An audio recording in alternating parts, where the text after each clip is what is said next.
Good morning, everyone. I hope you can see this now. I'll keep an eye open on the Q&A and on our back channel on Campus Wire. I hope you all have this set up and running now. So as always, whenever something is unclear, put a question in the Q&A tab on that side. And if you want to discuss something with your peers, feel free to use Campus Wire. If you want to grab my attention, the Q&A is your safer bet.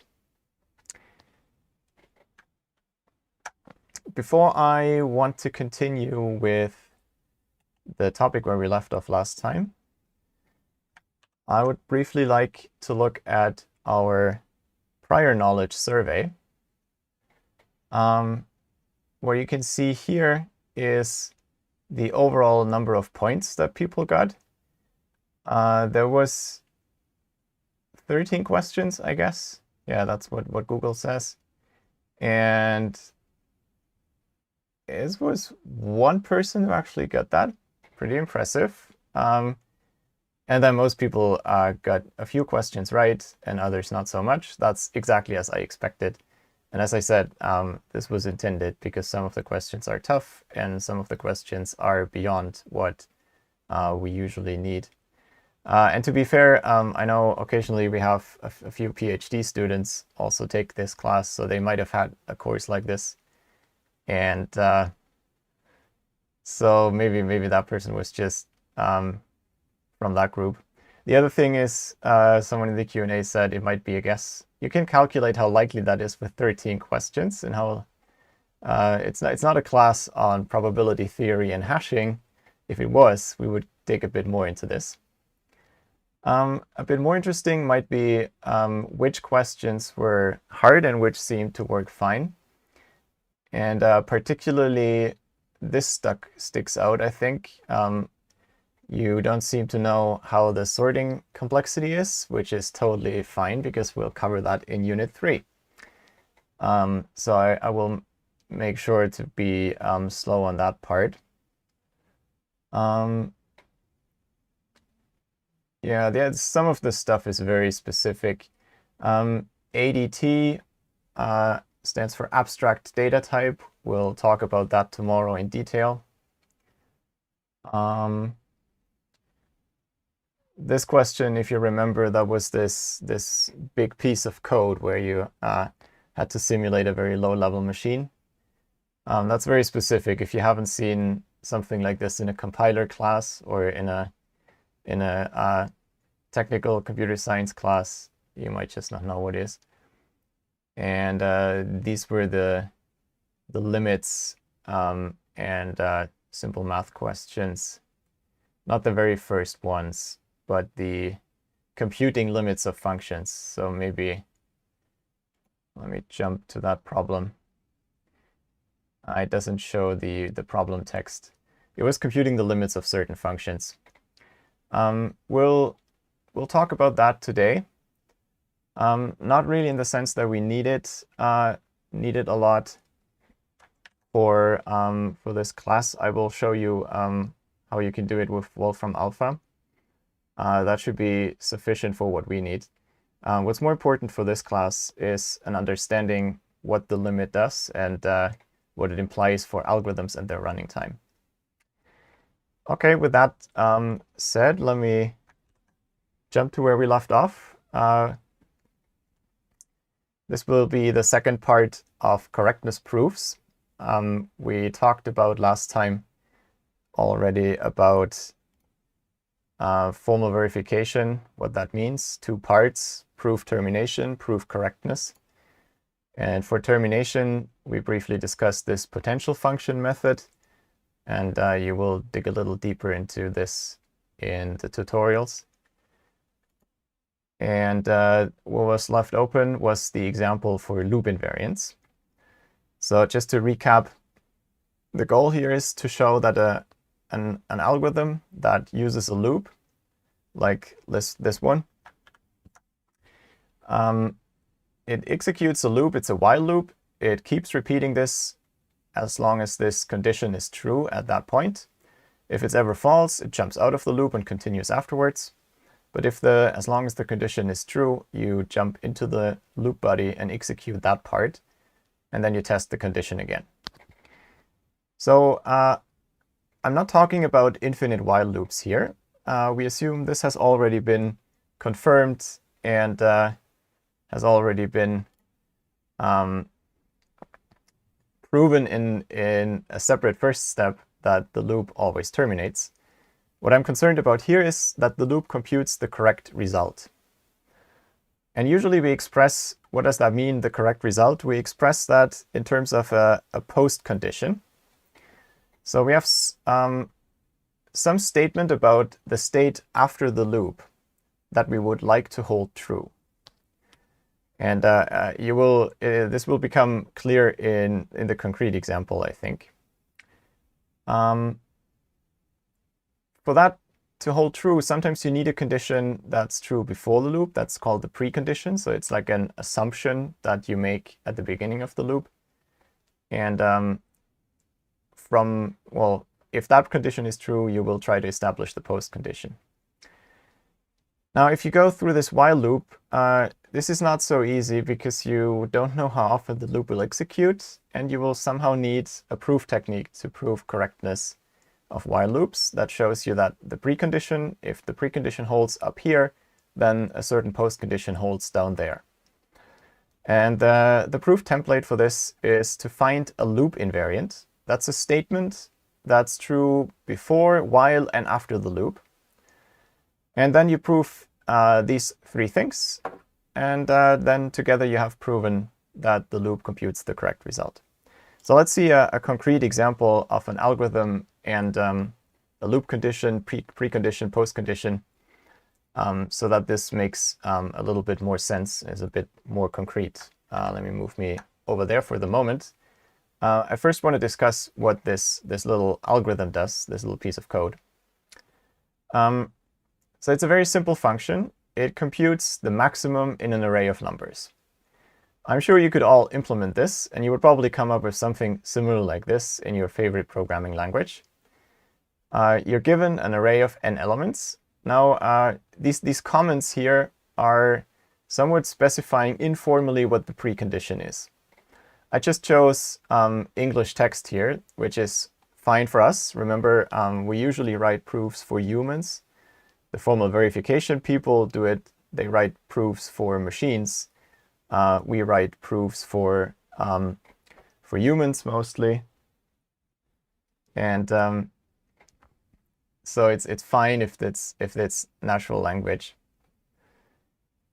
So the assumption here is that we have an array of n elements, and that these are numbers, and that n is at least 1. So we don't want to call this function with an empty array that doesn't have any elements.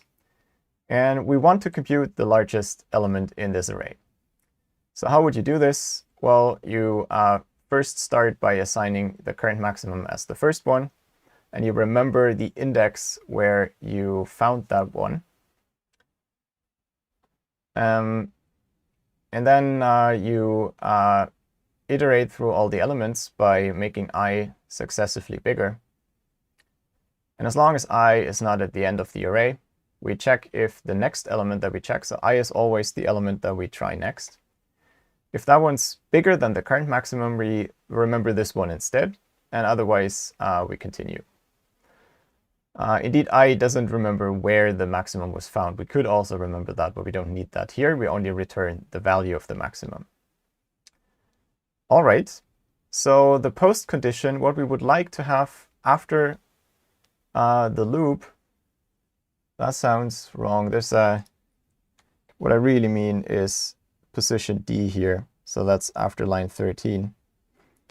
What we want to hold true at this end state is what's written here in the text, and using the formula from the notation from the code, the variables, you can express this as a logical statement like this. The current maximum is the maximum over all the elements in the array, where k ranges from 0 to n minus 1. Well, easy thing. Why am I overstressing this range for k here?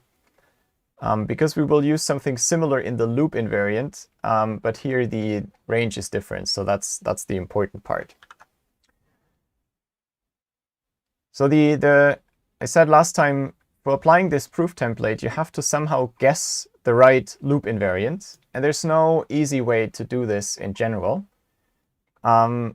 It needs experience, it needs trial and error necessary sometimes. And I remember when I found this loop invariant, I forgot the second part, and then you notice the proof doesn't go through, so you refine it. But what I'll show you here is the end result, how the proof should look like. And then again, you'll do a small example in the tutorials to practice that for yourself. So what is the loop invariant that I eventually came up with? It is the statement that the current value of this variable current max at the point where we check this condition is the maximum in the array, but now only from k up to position I minus 1. And again, I is the current value of this variable I that's used in the code. That alone was not enough. We had to also assume that I is at most n. All right. That's the loop invariant. Now we have to show a couple of things, namely these three statements that appear in the template. And we'll just go through these one after another and prove those. I'll try to keep as much of the code still visible while writing this down. Well, we'll see if I manage to get everything on the screen, but we can move back and forth. The first part is the easiest one, so let's start with this. We have to show that the loop invariant holds at this position A in the code. Well, what does the loop invariant at this position say? So, I mean, at A, we necessarily have that I is still 1, its initial value that it was just assigned. So what does that mean for the loop invariant? The loop invariant is the same as this statement where I set I to 1. So that's claiming that current max is, well, then the maximum when I is 1, this is just 0. So it says current max is A0, because that's the only element, this range 0 up to I minus 1. So by the way, this is my shorthand notation for the integers. No, it's eating my dots. I minus 1. So that's just the set of these integers, 0, 1, 2, up to I minus 1. But in this case, really, if I is 1, this is just the set with the number 0. So it claims that current max is A0 and that I is at most n. And well, we can insert what I is. Now, if you check the first part, this is just the implementation. Current max was set to this just before, so that's obviously true. And the other part, n, 1 is at most n. That's the same thing as saying n is at least 1. And that's what we needed in the assumption. So at this point, you see how the precondition is sometimes important. We used, at this point, to establish that the loop invariant is true before the loop, we needed to have this precondition that the array is not empty. It's just this algorithm, it explicitly accesses the first element, so it would immediately crash with some exception or so if this wasn't the case. Okay, so that's both true. So we have established that I holds at position A, and that was actually fairly easy. Now let's see the second part. Now we have to show that when the loop invariant and the loop condition, which is this here, I is strictly less than n. Those two together, if they hold at B, then at C we again have the loop invariant. That's the important part of the proof, and it's slightly more complicated than the first one. So we apply one of our proof templates from before. We do a case distinction. And there's two cases. The first case is that the next element that we look at is actually bigger than current max. And you see this case distinction exactly follows what can happen in the code. There's this if statement, and we somehow have to deal with the two possibilities, how that if statement comes out. So if AI is bigger than the current maximum, which we know from the loop invariant is this, for k in 0 up to I minus 1. It's this maximum of the array. And here we use our loop invariant because that's saying exactly this with the current value of I. Now, in this case, we enter this statement, the then branch of the if statement.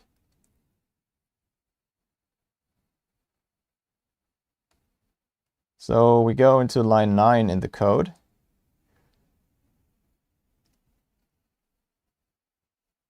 And that means current max is equal to AI after this line 9.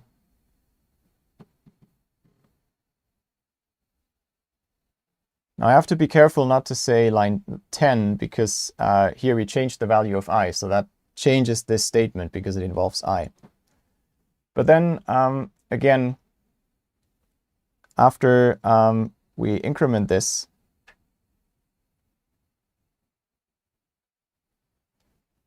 after line 10, we have changed the value of I, but still our loop invariant is true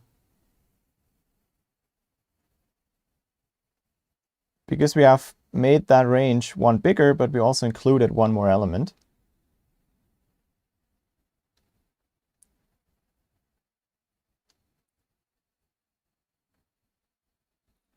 So that still holds.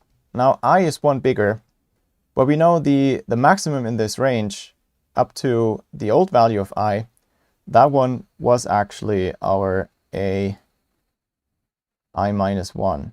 It's the last value that we just inserted there. All right. We also have to establish the second part of the loop invariant. So we always had this two parts. So there's the first part and the second part. So that means the first part is fine. For the second part, remember we also have the condition at B. And that was saying I is strictly less than n, which is the same as saying I is at most n minus 1, because we're dealing with integers here.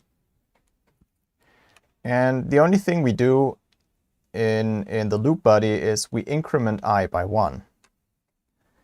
So in the old state, that would mean I plus 1 is at most n. And so this is true at B. And because we make I just one bigger here at this position C,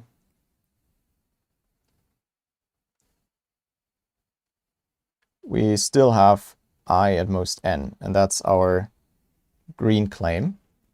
So we reestablished the loop invariant after the while loop. So that was that's usually the toughest part, to show that the loop invariant is reestablished after the body of the while loop. Once we have done that, we have shown that the loop invariant is indeed a valid invariant. So it survives the execution of the loop. If it was true before, it remains true throughout and is still true at the end. Now, the last step is to show that the loop invariant is actually useful, in that the statement that it still holds after the loop guarantees us something interesting. And that's the last point that we're going to show. So the third point here formally is, wrong color, that the third point is that the loop invariant, oh, come on.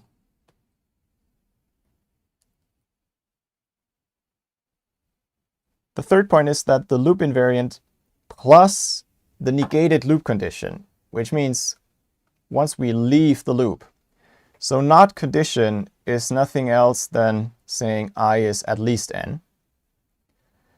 So the third part is the loop invariant and this I at least n. That implies our post condition, which remember was current max is the maximum of the entire array. The array goes from 0 to n-1. That's the entire array.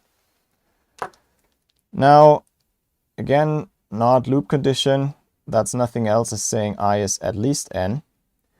But the blue part from I said I is at most n. Those two together clearly mean that I is equal to n.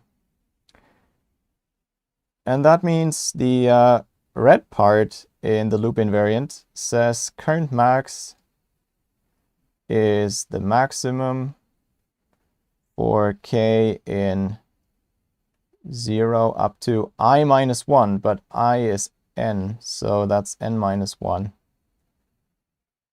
ak. And that is our post condition.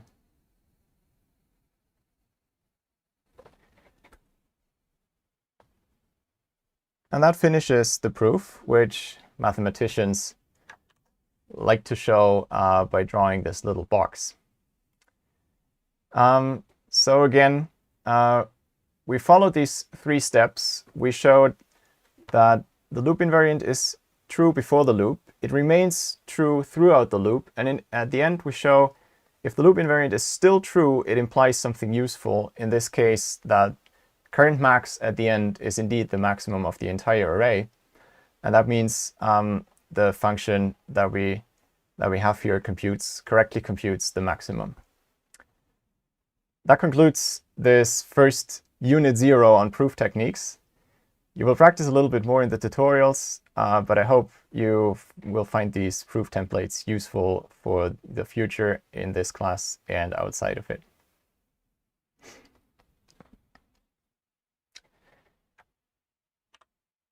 Okay, so that's all for Unit 0.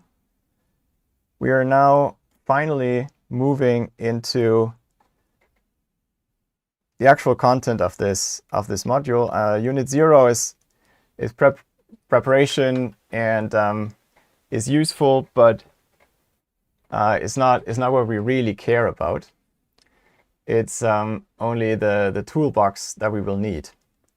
Now, what we discuss now is the first part of the actual algorithmic content. Let's see if I can get this fixed here. Aha, better. It's a bit too early for a break, but maybe a sip of water. If you have any questions on Unit 0, that would be a good time to make a little Q&A session. Otherwise, I'll continue in a second.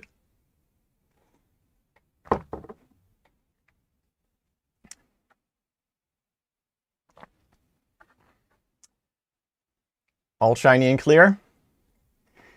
As you will see, this Unit 1 is also still on the mathematical side because it's about models and a little bit of this big O notation. Starting from tomorrow, we will become substantially more focused on computer science, on programming, on algorithms and data structures. And I hope you will like that part. You will like that part, full stop. I also like the introductory part, but it might be a little harder for you to motivate yourself for that, as opposed to the techniques that are definitely useful in practice. Okay, it doesn't look like there are questions at this point. So let's continue with Unit 1. So welcome to Unit 1 of COMP526. This will be about machines and models, the mathematical background a little bit of how can we make formal statements about algorithms, data structures, and their performance. And we will also touch on the big O notation, which is the ubiquitous language in computer science to express performance. And you will just need to understand what it means and be fluent in using it to be successful in this field. So let's get cracking. I will cover, now it forwards. We'll have these 3 topics. We'll first talk a little bit about what it means to analyze algorithms, what that is about. And then I'll present you the dominant model in algorithms and data structures these days. Again, this is more for your background information, but you will find it useful if you dig deeper to know about this. And lastly, we'll talk about the big O notation that I just advertised for. So first, what is an algorithm to get started with? I don't want to dwell into too formal a definition at this early point. But for me, an algorithm is a sequence of instructions, like a cooking recipe. And so the way to think about this is you tell the computer what to do, and then it does it. That's a sequence of instructions. In modern times, algorithm has to become a meaning for all sorts of more complex systems, usually involving some machine learning and artificial intelligence. They kind of grabbed this term from us, the true algorithms people, and it also got a weird negative connotation, like the A-level algorithm from last summer, which is essentially just a little formula that someone decided. Nothing malicious or wicked in it. It's a bit unfortunate, but I would very much like you to follow my definition, definitely for this class. An algorithm is a sequence of instructions, and it does what you tell it, what you tell the computer to do. An algorithm is a little bit more than just an arbitrary list of instructions. We usually restrict it in the following sense. First of all, it has to be computer readable, at least at the end. We sometimes do these pseudocode algorithms in this class, and they're intended to be at an intermediate level, so a good programmer can easily implement it. But there should usually not be common sense needed in the human understanding of it. You shouldn't require a human to execute this, that's for sure. Also, the sequence of instructions has to be finite. It's not an algorithm if you need to go through an infinite number of case distinctions. And sometimes these come in disguise, so that's why it's important to stress it. And lastly, it should solve a problem by which mathematicians and computer scientists understand a class of instances that are, well, a problem is a challenge. And in this meaning, it's you solve a more generic version. Instead of simply computing the sum of these 2 numbers, you have an algorithm to compute the sum of any 2 numbers, no matter what those numbers are. So the typical way to think about algorithms is that they are a box like this, and then there's some input fed into the algorithm, and then it spits out an output. That's the way of thinking about it as a mathematical function. That doesn't capture all algorithms very nicely, but it's a good first approximation. Again, a typical example might make this clearer than the abstract description.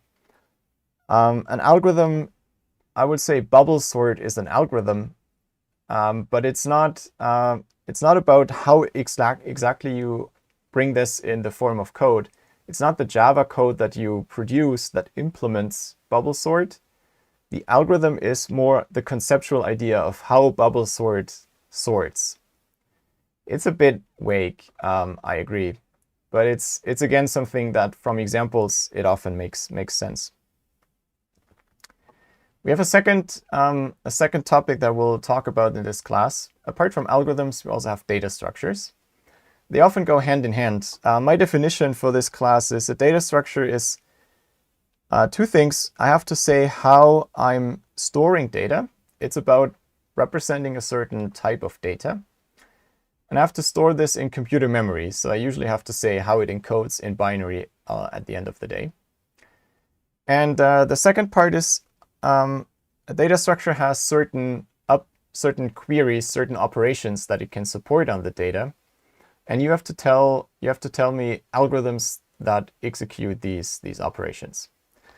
So an example that you might have seen before in some undergraduate algorithms class is a binary search tree. It tells you how to represent data. There's a certain way to store the nodes, and they have pointers, etc. And then there's algorithms to insert new things, etc. If you haven't seen binary search trees before, I'll give a quick recap in the next unit, either tomorrow or next Tuesday. As always, if you have any questions, just fire them up. Just shoot them in the Q&A. That concludes the first little introduction with just the definitions. Now, the first real part of this Unit 1 is about algorithm analysis. So in this section, we will talk about what it means to analyze an algorithm and what we can hope to get out of this. So for many problems, we have not just one algorithm, but there's many possible ones. And we want to find a good one, or maybe even the best one, for a certain task that we want to solve.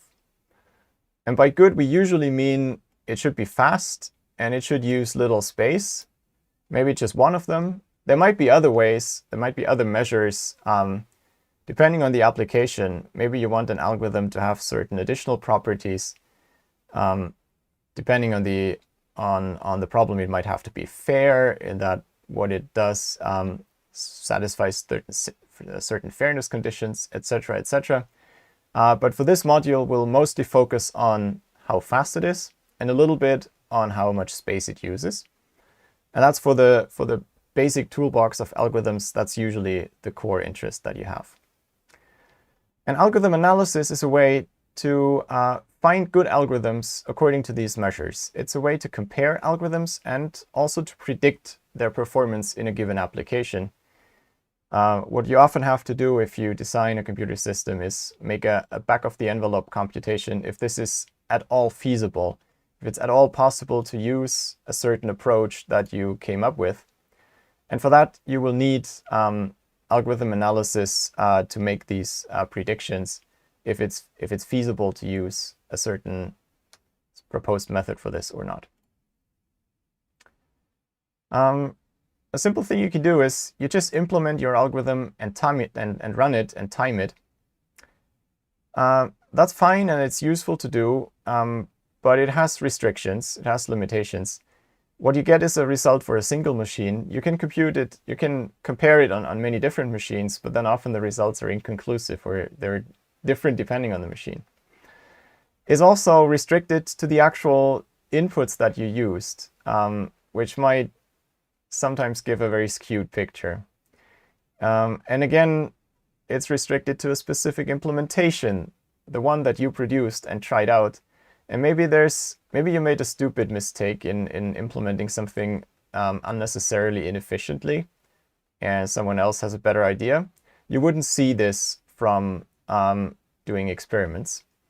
And if you think back what I mentioned on the last slide of the organizational unit, I want this course to be focused on the universal truths of algorithmics, the statements that survive time and survive changing machines, like statements that survive the Pentium 4, if that still exists at all. It's probably all, I don't know. Laptops have the new generation, but how about desktops? Well, I lost track of that a bit because the universal truths are just so much more satisfying to work with. So what we want is we want to analyze an algorithm on a slightly more abstract model. So we want to go a little bit away from an actual machine, just as much as necessary, to prove mathematical statements in this model. That sounds more mathematical than it actually is in most cases. You will see examples again. And what also comes out of this is hypotheses that allow you to test. You can validate whether the model you made is too abstract to be useful. For that, you would, again, do experiments. But those would rather focus on the model and not on comparing different algorithms. So what that means is we need models for the different parts of an algorithm. And that's what we'll look at next. First of all, we need to somehow say what are the inputs of an algorithm like. If you run experiments, you have to supply certain inputs, and that limits what you can get as a statement. In algorithm analysis, you typically have 3 different models for inputs. You can either be very pessimistic, you always expect the worst possible input will come. As a guarantee, that's great. If you have a worst case performance that is sufficient for your application, you can be sure that nothing bad happens. Even if the worst of all input comes, it's still good enough. Best case performance is the opposite. You hope for the best and just pray. It's not used a lot, but it's sometimes helpful to show how far worst and best case are away from each other. And more useful, but more challenging to get is an average case performance, where you assume that inputs come somehow randomly in a certain sense, and you will have to specify this. But you might, for example, assume that every input is equally likely. And then you can look at what's the random cost. So, for example, the expected cost of an algorithm under this distribution. And we'll see examples where the average case is very good, whereas the worst case can be bad. But seeing this worst case in any application is astronomically unlikely, so you might just go ahead and use the average case result. Why do we do these models, which are fairly strong assumptions in each case? The goal is to have performance as just a function of one parameter, and that's the input size n. What input size means depends a little bit on the problem. Again, for a concrete problem, it's often natural what to pick, and we'll see examples. In the loop invariant example, the length of the array, that would be a natural measure for the input size. Sometimes we need others.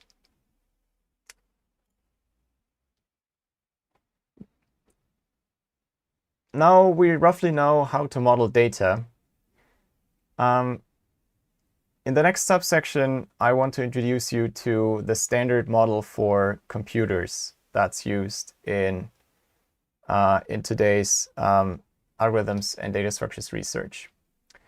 And before I want to dive into that, I want you to tell me a little bit what you think about this question.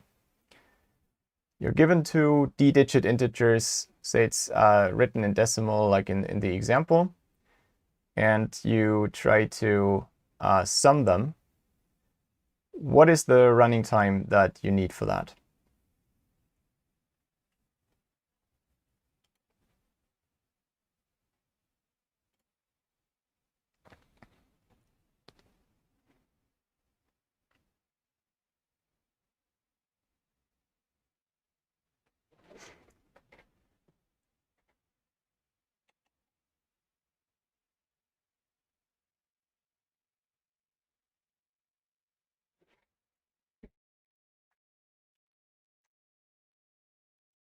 I'll give you a little more time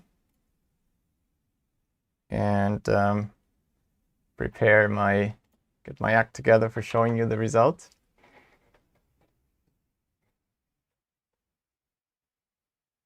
Well, let's see, okay, 25 people.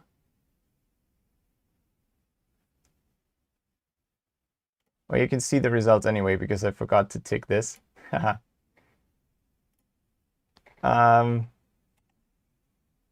Okay, sorry for this. No, I might as well show the results. We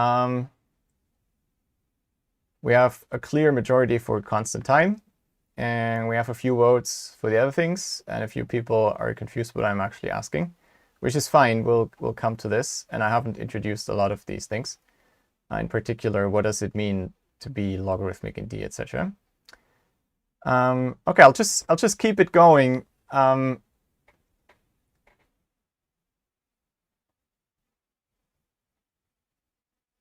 The nice thing about this question is it's kind of a trick question, and there is several answers. I mean, I accepted the last one as correct because we haven't talked about some of it, but really it's both answer 3 and answer 1 which are correct.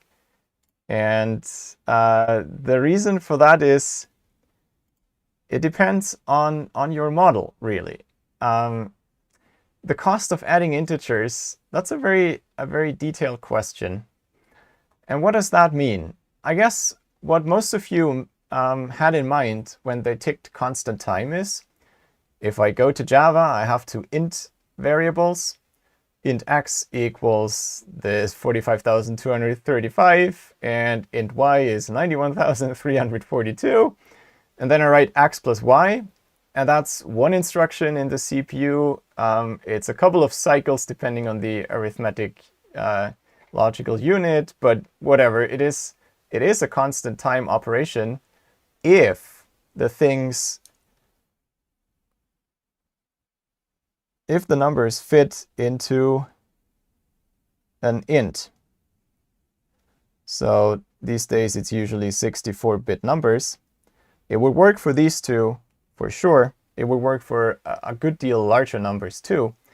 Some computers have wider word operations, 128 bits. But if it does not fit into an int, then the running time is actually proportional to D.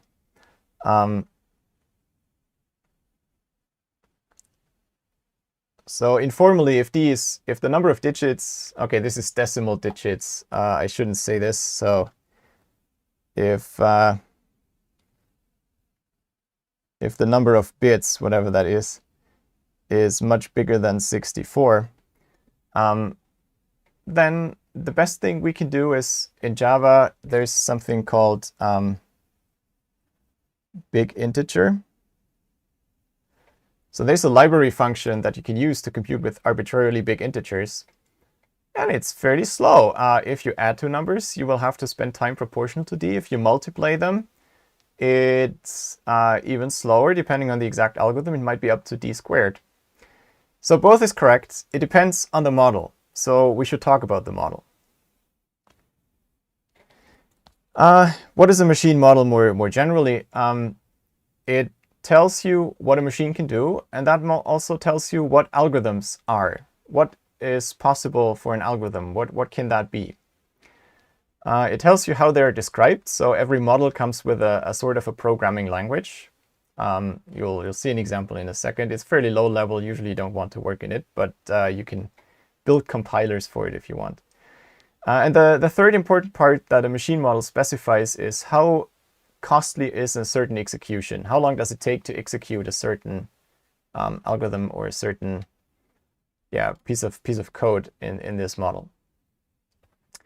Now, we would like machine models to be, on one side, to be very detailed and powerful to reflect what happens in actual machines today. But at the same time, they should be abstract enough so that they survive the Pentium 4 again, this idea. They capture what's common to those architecture as opposed to representing just what a single one does. And they should be simple enough to analyze. And here, I mean, understandable by a human with some mathematical education, at least. That's the goals. And the machine models that are used, they strike a certain balance. They're different models. Some are more detailed, some are more abstract. We'll work on a fairly abstract model to keep the analysis simpler. And more advanced algorithms classes could dig a little deeper into the more powerful models, the more detailed models, but we'll also touch a little bit on that with the parallel algorithms. Okay, so without further ado, this is our machine model, the random access machine. I'll describe that briefly to you. There's a book with more details. We won't really program in this.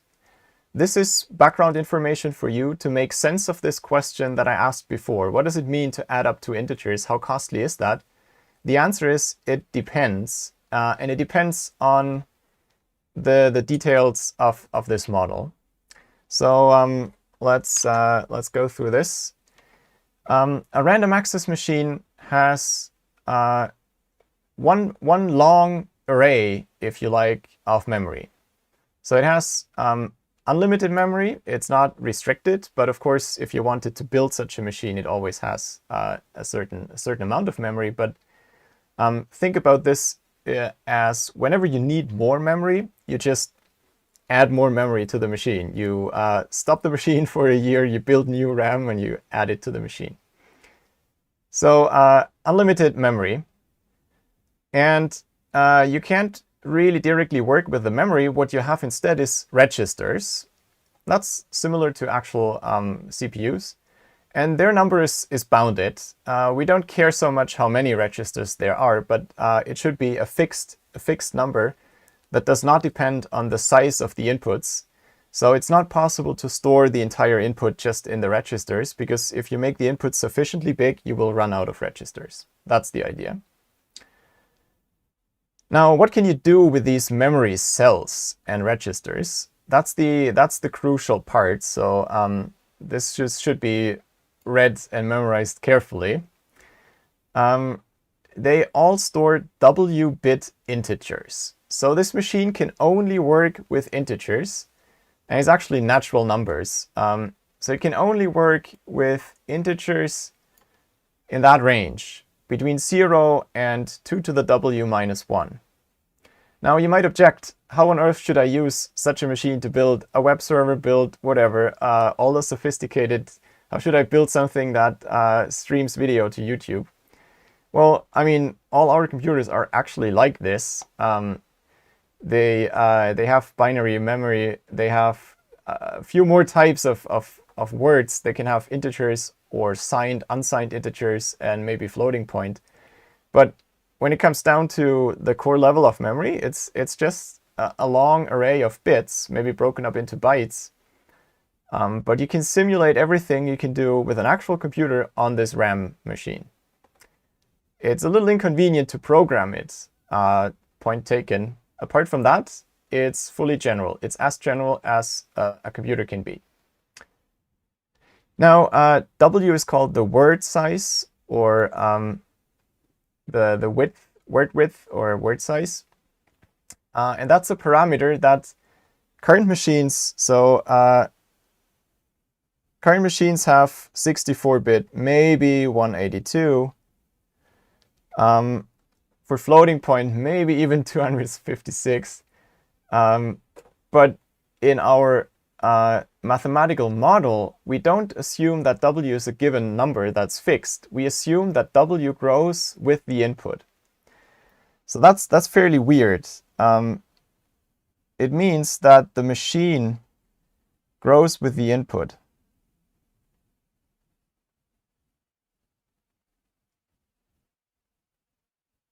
Sorry for the messy slide, but there was a lot I wanted to fit on one slide to have it all handy and show it.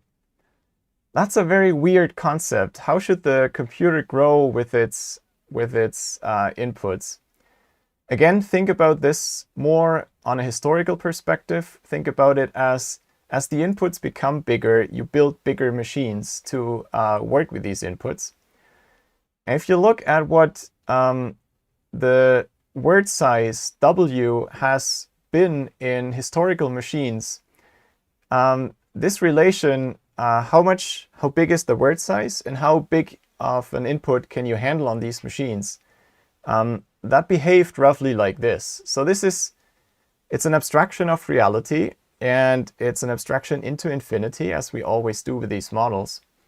And that's necessary, but it's not as absurd as it may sound if you first see it. Okay, that was a long talk about what these word sizes mean and what the memory cells and the registers can store. Now I should briefly comment on what you can actually do with your integers. You can load something from memory into a register, or you can store something from a register back into memory. Easy enough. And I should say, yeah, that's implicitly down here. The cost of an execution is the number of executed instructions. That means each of these instructions takes constant time by assumption.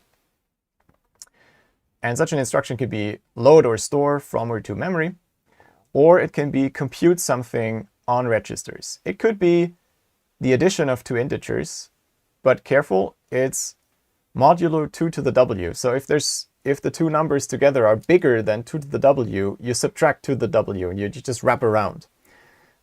If you've done an undergrad in CS, you will have seen modulo arithmetic. If not, be aware, the integers in the registers have to stay within w bits. There's no way you can make them bigger. And if you add 2 times the largest number in this range, that will be bigger than that range. There's no way you can get this represented. So what's done is this modulo 2 to the w. You will talk about integer division a bit in the tutorials also, just for refreshing that operation. Of course, you can not only do addition, you can also subtract or multiply or do integer division and the modulo operation. Again, multiplication, all these operations are modulo 2 to the w, so you have to be careful in how to interpret them. And you can do some more operations which are sometimes handy to have. You can do bitwise tricks. You can do the bitwise AND of the bits in that number. So you take the integer represented as a binary number, and then you manipulate directly the individual bits. We won't obsess about this too much, but the RAM model is not complete if you don't include those. So that's why I listed them. I called them C-style operations because they're available in the C programming language, but they're also available in Java. And they're usually available as machine instructions because they're really easy to do in hardware. The last thing you can do is conditional and unconditional jumps. So I haven't talked what the program really is. The program of a RAM is a sequence of these instructions of these 3 types. And that sequence has a numbering, line numbers if you want, and you can jump to a certain line number back or forth, and that jump can be unconditional or conditional. And the condition, again, you can do using the registers. So I don't know, you can ask whether this is 0, for example, whether a certain register stores the value 0. All right, that's it. That's all this model can do. These types of operations, it's fairly low level. It's like assembly on an actual processor, not too far away from it. The only difference, again, is this assumption that the machine grows with the input. And that's the standard model. Now, again, so coming back to the question, what's the cost of adding 2 d-dit integers? It depends whether they fit into a word, then it's constant time. Or if they have to be represented as a string of these integers representing the different parts of the number, then it's proportional to the length of the numbers. All right, any questions? Please pop them in the Q&A. And otherwise, I have one last comment to make about the RAM model. It's a very low-level programming model. You don't really want to use it for implementing algorithms or specifying algorithms. So what we usually do is we usually work with pseudocode. So it's not actual code for the RAM, but something close to it. And we'll use two simplifications. So we write a little abstract code so humans can understand it easily and could translate it to actual RAM code, but we don't really write down the RAM code in detail. And the second simplification is for the analysis. Counting all individual operations in a RAM program only makes sense if you have the RAM program. Whereas if you have the pseudocode only, you might be able to translate that in a slightly different way. So you might use here 5 instead of 6 instructions. And we don't want to obsess about that difference usually. So what we identify is some dominant operations. We'll revisit that idea in the next unit a lot. You find some operations that are dominant in the sense that they are a constant fraction of the overall effort. And then you count those operations instead of all operations. That will only make a mistake in the constant term. You'll be a constant factor away from the actual RAM cost. That's usually good enough for us. Last piece of warning, pseudocode should be so that if necessary, we can actually expand it into full detail, and same for the analysis. If necessary, we can actually expand it to the full details. I've spent my MSc project with doing something like that. It's a lot of fun, it's a lot of work. You don't want to do it for every algorithm. You want to do it only for the important algorithms. That's what I have to say about the RAM model.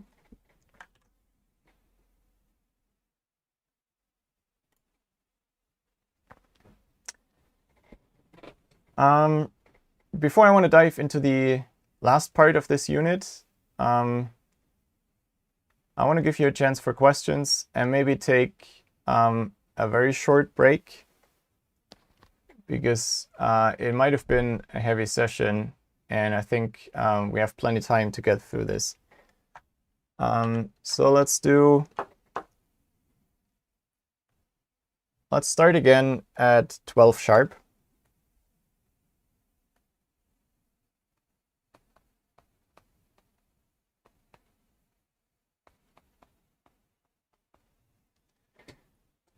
That should just be 2 minutes or so, and you have a chance to go to the restroom, grab some fresh water, like I will. I'm here if you have questions or any other concerns. Otherwise, see you in a minute.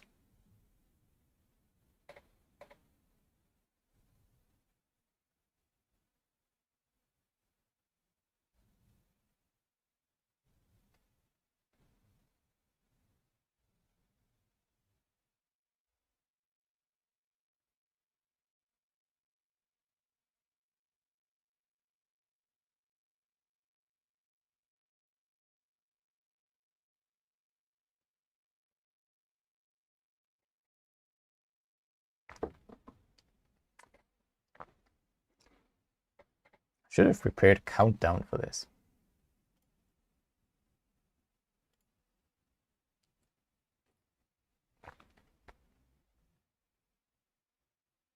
The other issue is that my two clocks slightly differ.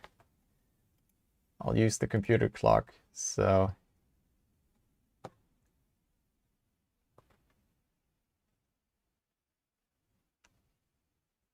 see you again in 1 minute.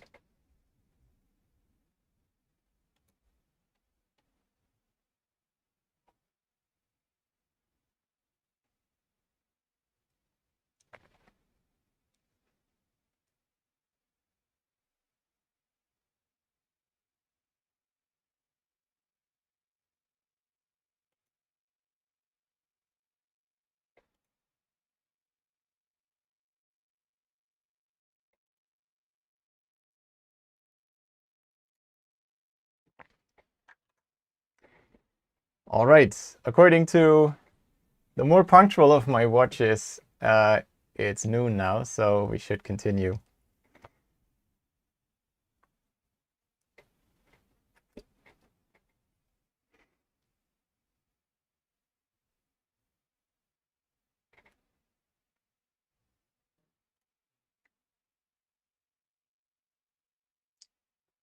There was a question. Let me show you this.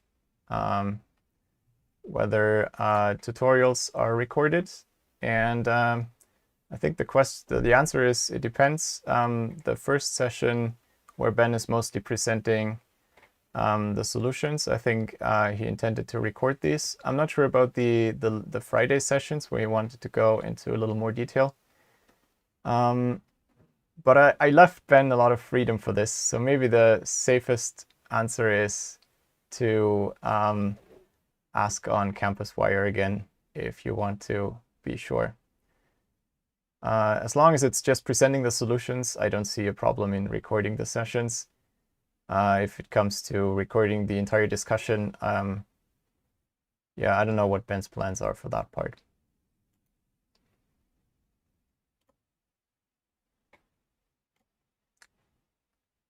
All right, time to continue. In this last section of Unit 1, we'll talk about asymptotics and the big O notation that's ubiquitous in algorithms and data structures. So a last piece of mathematics that you should know about. I first want to motivate why asymptotics is useful and important in algorithms. Let me put myself over here.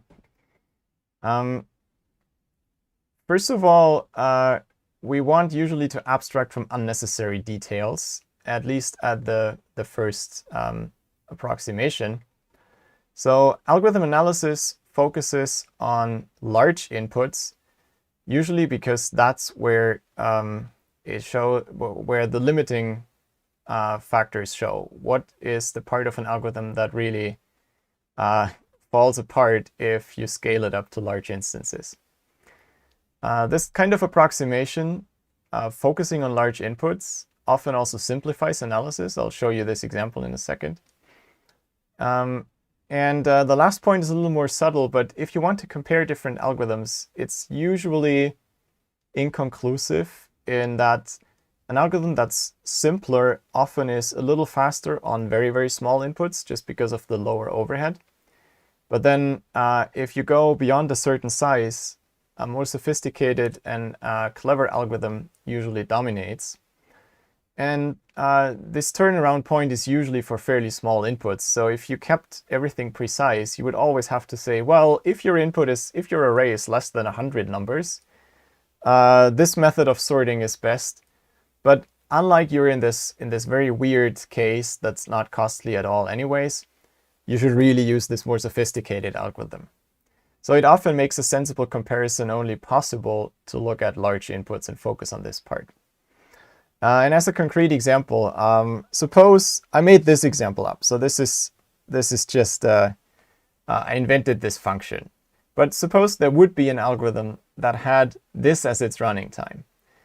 Let me just read it out so to make it a little more scary. It's 2n squared minus 3n log of n plus 1 rounded down plus 7n minus 3 log of n plus 1 rounded down plus 120 for whatever reason.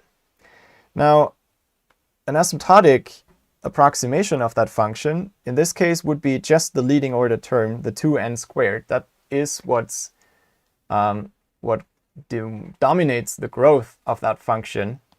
And you notice even though we have a fairly large constant here, this offset 120, even if you go to input sizes 100, you hardly see the difference between these two curves. They're almost on top of each other. And whereas the black one is complicated, has these little jumps at powers of 2 and all that kind of weird behavior, the red one is simple to state, is easy to understand. So we usually like this one much better, even though this is the precise answer. For comparing algorithms, this is what we want. So that's why we want asymptotics. Now, what are asymptotics? There's different notations, different notions that are used, and I'll introduce them to you. We'll mostly make use of only some of them, but I think it's useful to know all of them. The first one is the so-called tilde notation. This is the strictest one. It says two functions are equivalent, written like this, f tilde g. And here, that's a definition. So this is true if and only if this is the case. So that's my definition. You take the quotient of the two functions, and you take the limit as n goes to infinity. And that limit has to be precisely 1. The example from the last slide was like this, and I actually used the tilde notation here if you paid close attention here. That's a very strict notion of equivalence, and in particular, so this preserves constants. Constant factors, I should say. Now, if you remember earlier my comment about constant factors, if we go back to the RAM model, we implement an algorithm in pseudocode, not specifying the exact RAM program, then we often have different constant factors that come from slightly different implementations of the pseudocode down on the level of the RAM program. So often we don't care about these constants. It's true that in my personal research, I often care about the constants if you count dominating operations. But still, it's conventional to often ignore those constants. And that's why people have invented this big O notation. And that one's the more widespread notion. So this is definitely what you have to know, because it will be used all over the place in documentations of programming libraries, in research papers on algorithms, and everywhere else.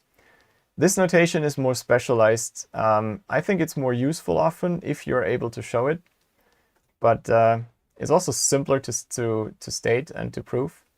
But you need more attention in the analysis, and sometimes that's infeasible.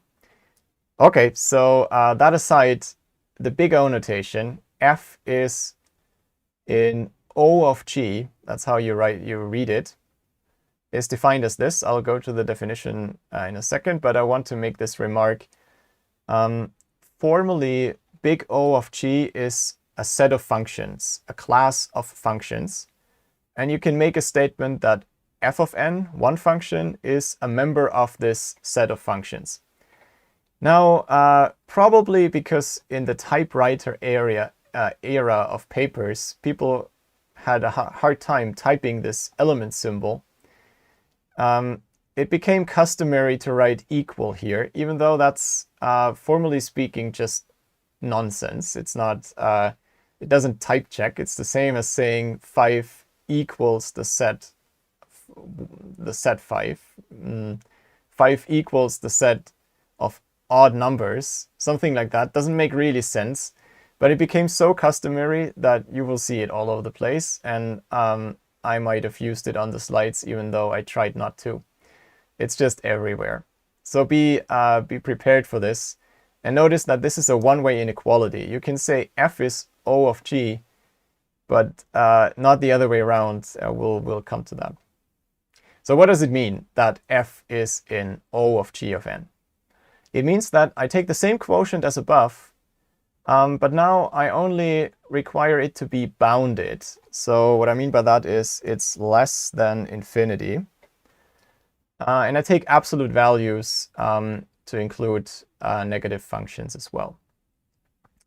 And it should be bounded starting from some initial value for n. The reason for that is g of n could be 0. And if that only happens for a finite number of cases, we don't really care. Then we can set our n0 bigger than that, and we never divide by 0. If g is exactly 0, we do run into problems. So it doesn't make sense to say f is O of 0. That's as dividing by 0 doesn't make sense.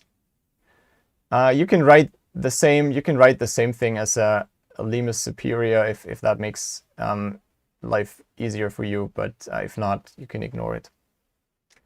So that is the most important part. This big O and its definition. That's the key notion.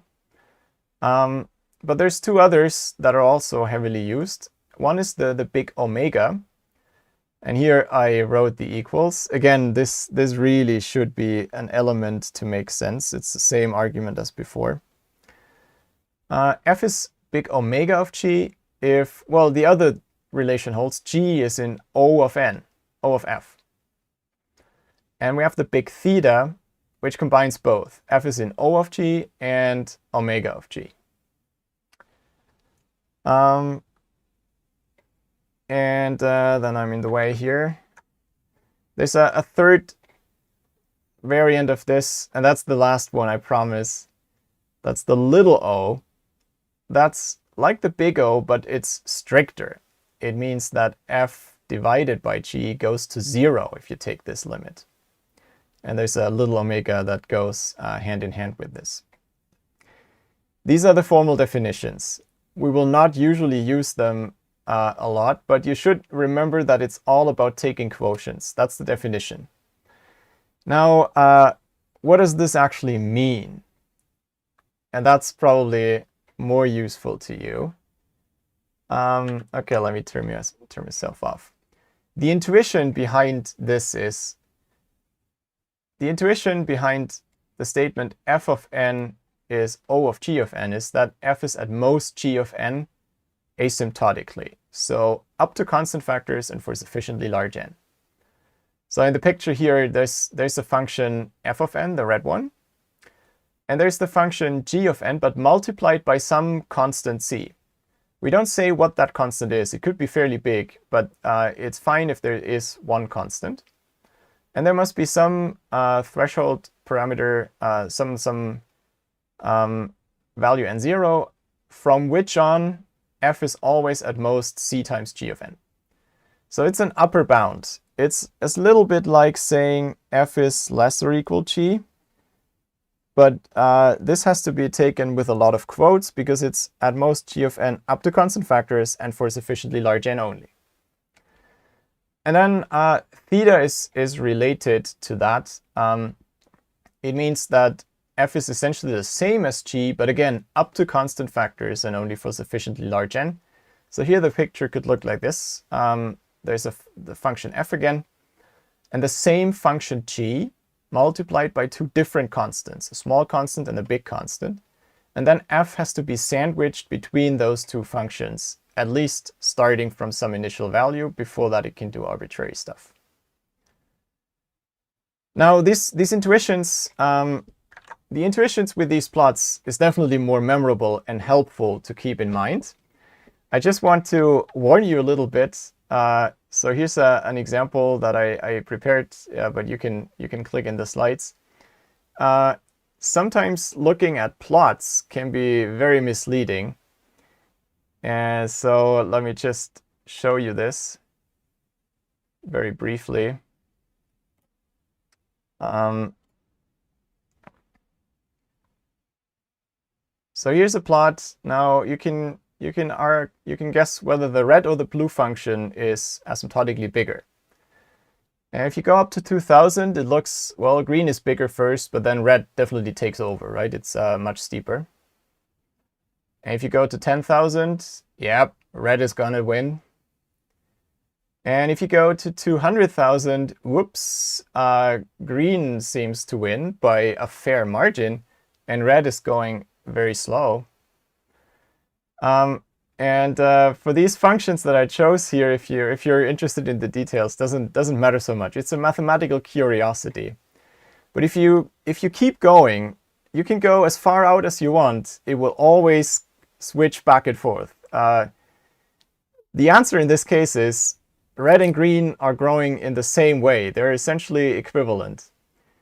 But at any point in time, one is looking like it grows much bigger than the other one. So it's really dangerous to look only at these figures that stop at a certain end, because you can't really draw them to infinity, whereas asymptotics makes statements about infinity. So that's a piece of warning. Now, a little question for you guys to test your understanding about this. If we have a function f and we know it's in O of g, what does that say about g? What can we say about g?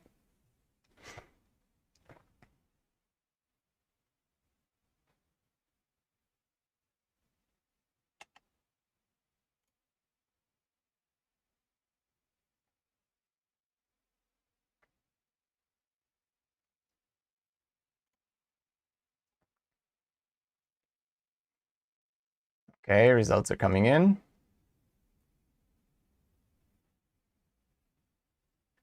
Twelve people voted. I'll give you another minute.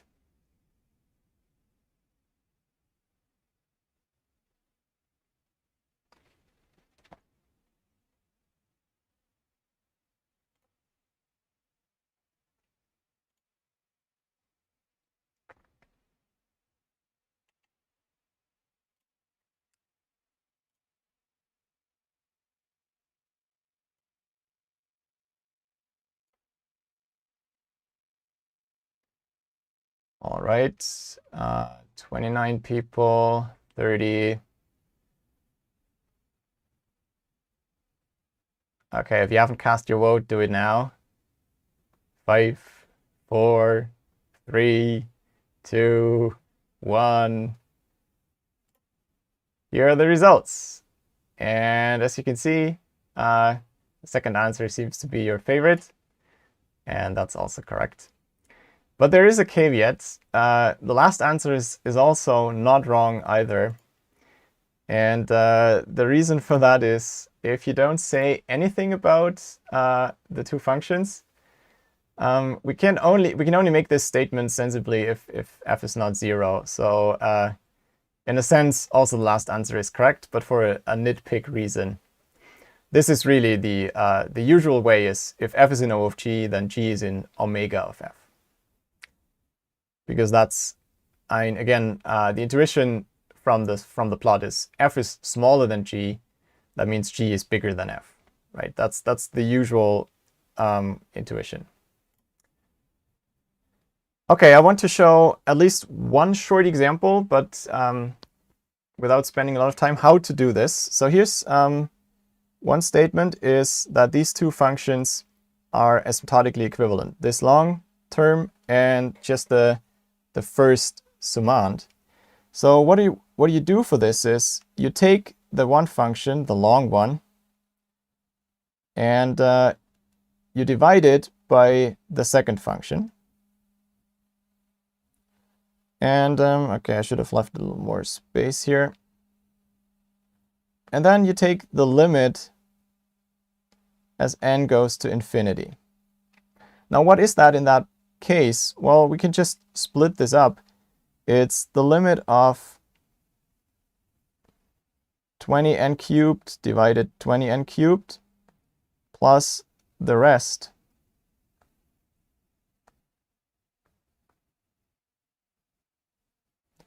Well, that's obviously 1. And the limit of that, so it's 1 plus the limit of these things. So, oops, 10n log n plus 5 divided 20n cubed. And if you're somewhat familiar with limits, you know that this is going to 0, just because these functions grow much faster than the other ones. Maybe we should have made this bigger.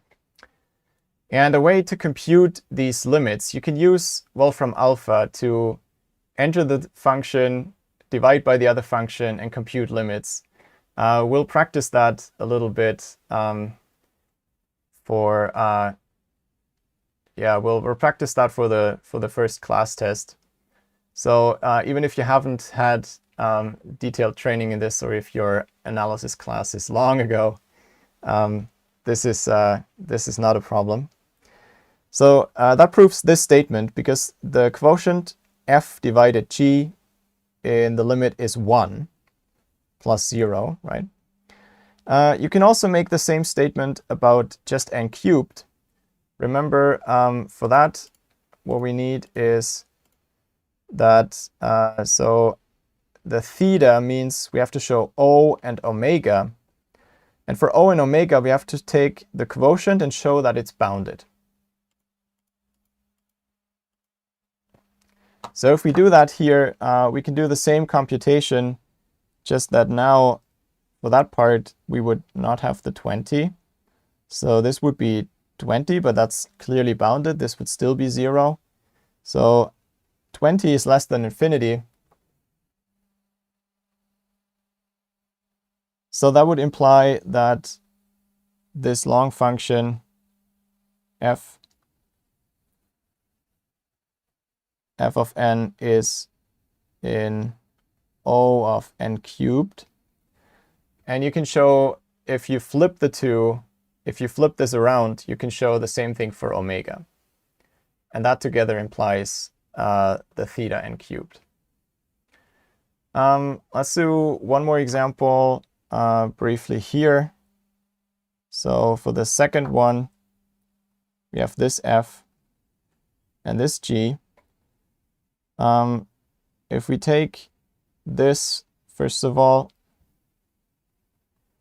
you can take the 2 out of the log. That's just applying, applying the logics, applying the rules for logarithms.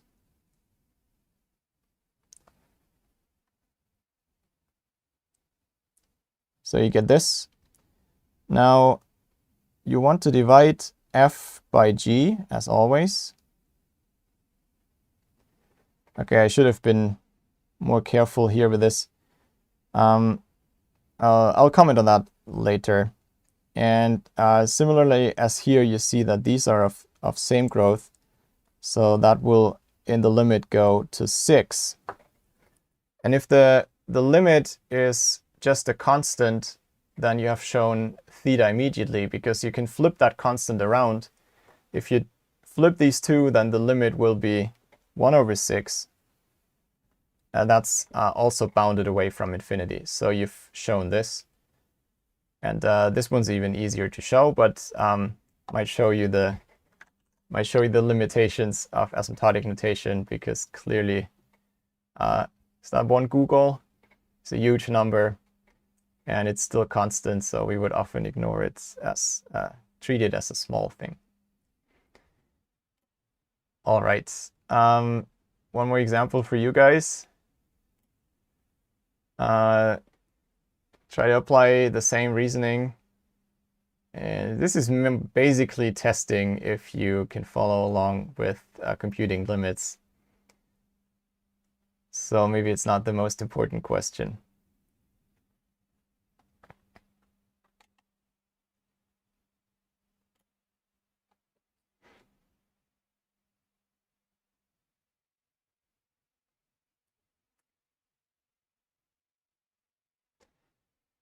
I should say you will have on the tutorial problems that are coming out now. They're already on the website, but they're to be discussed next week.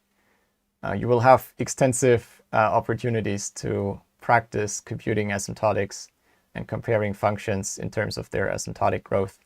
So if you haven't seen this before, you will have plenty of opportunity to learn it, and it should become clear.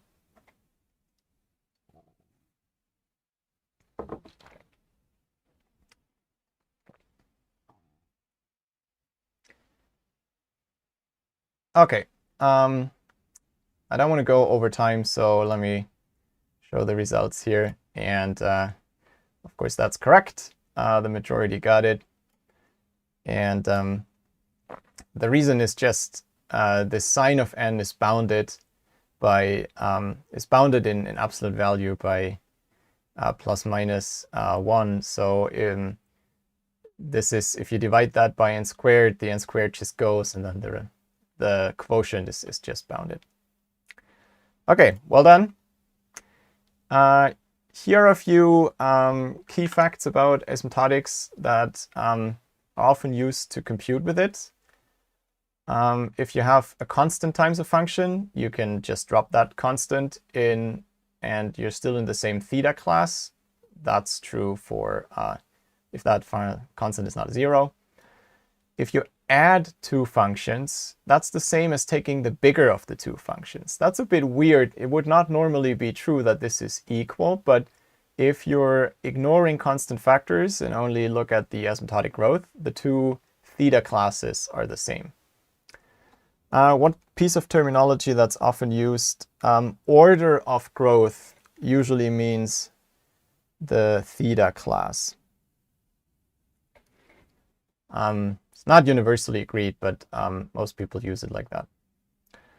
And here are a few typical orders of growth that appear and the English name for them.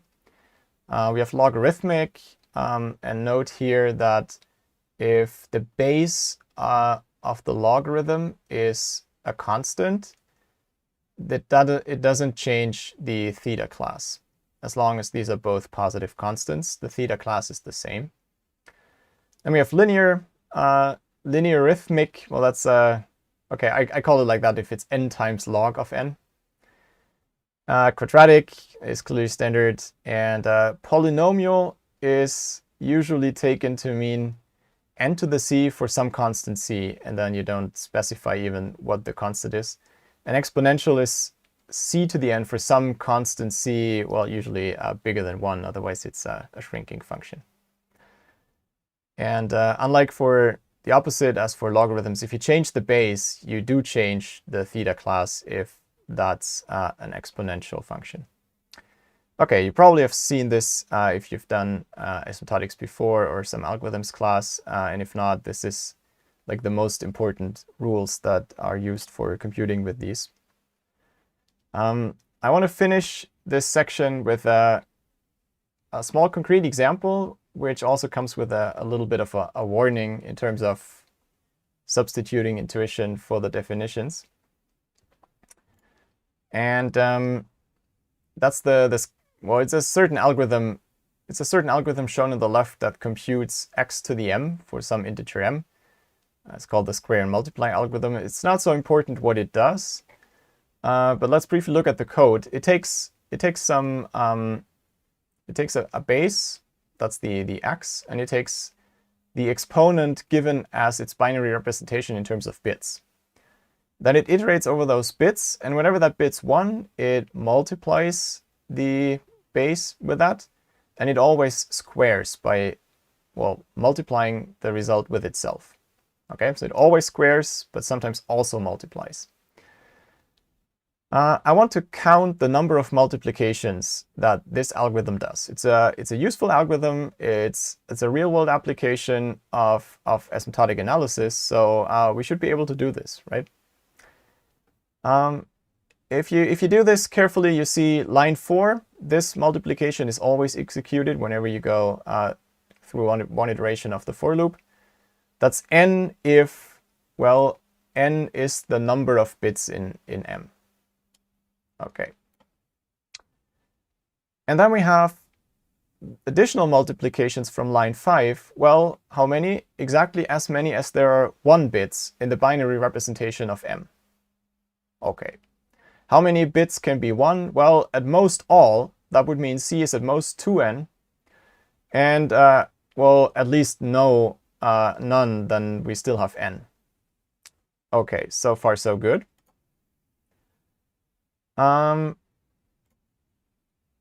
Now I have a question again for you. And here I left it open-answered.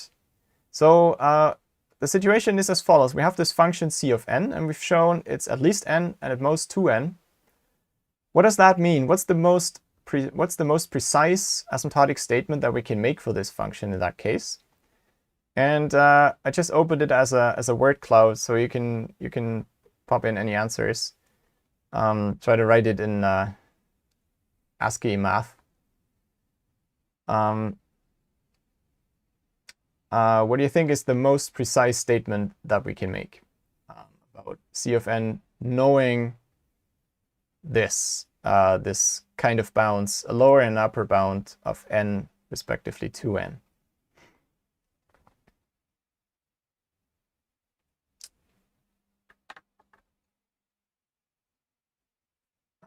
Switch to the answers. There's a lot of stuff floating in. And yeah, you can see the answers as well.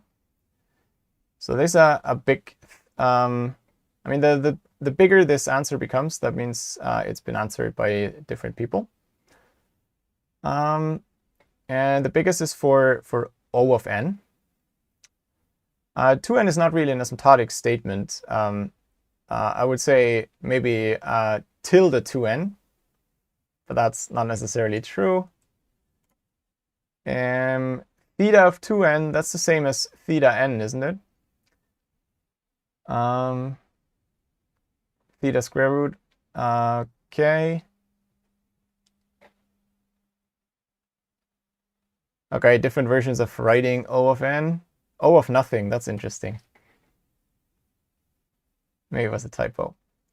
Theta n, yep.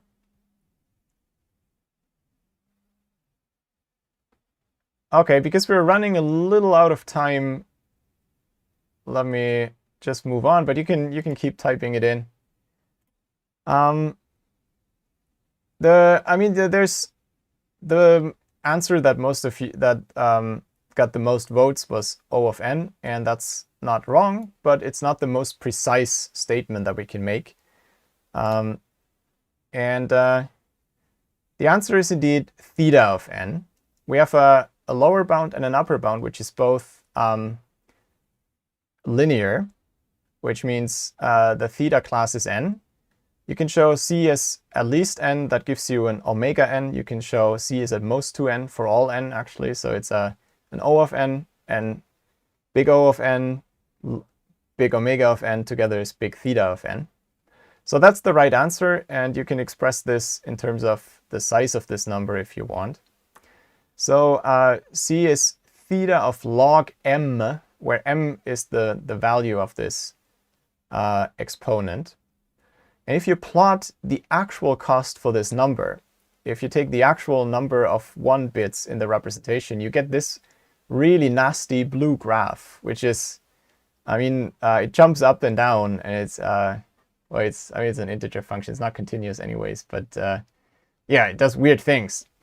And the lower and upper bounds here, that's the log of this, so it's log n and 2 log n, I guess. My important caveat here is usually you can pretend theta is just like tilde, but with an unknown constant. But in this case, there is no such constant. It's not that C of n is tilde to some constant, we just don't know the constant. As this graph shows, there is no constant. We can only show upper and lower bounds. So there is no tilde class for this function except itself, maybe. But there is a sensible theta class. So that's another motivation why we like the order of growth asymptotics and the theta class is sometimes better than the precise functions and even the more precise asymptotics, because it could be just there is no concise way to write a function in that way. Okay, thanks a lot for voting, and that concludes today's session. Sorry for overrunning slightly. I will also have to skip today's Zoom social. I'll continue with that tomorrow, but I have packed days, so I'm skipping that part. We'll see each other again tomorrow, 11 a.m. Same slot, same link, everything same as usual. And then we'll continue with Unit 2, finally getting into the actual computer science topics.